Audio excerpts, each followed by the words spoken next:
का ऊपर अल्लाह ना महबूब अलैहिस्सलातु वस्सलामे हदीस मुबारकानी अंदर हदीसनी किताबोनी अंदर वारंवार एनी नसीहत करेली અને આપના ફરમાને આલી શાનની અંદર આપે ફરમાવેલું સહાબાઈ કિરામને કીધેલું સહાબાઈ કિરામને આપે કીધેલું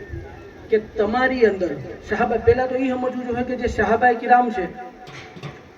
અલ્લાહ તબારક વ તઆલાની મખલૂકની અંદર અંબિયા પછી બહેતરીન મખલૂક છે એ સહાબાઈ કિરામને કીધું કે તમારી અંદર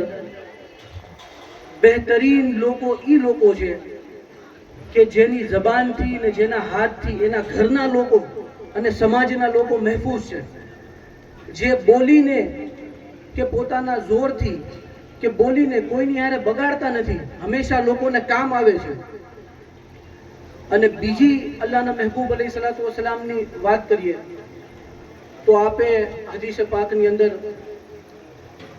દર્જનો મુકામાત ઉપર કીધેલું છે કે દર ગુજર કરવા વાળાથી જાપુ કરવા વાળાથી માફ કરવા વાળાથી અલ્લાહ દર ગુજર કરવા વાળાથી અલ્લાહ બી દર ગુજર કરે છે માફ કરવા વાળાને અલ્લાહ બી પસંદ કરે છે માફ કરે છે એટલે તમે જોજો કે કોઈ માણસો હોય દુનિયાના ગમે એ ફિલ્ડમાં હોય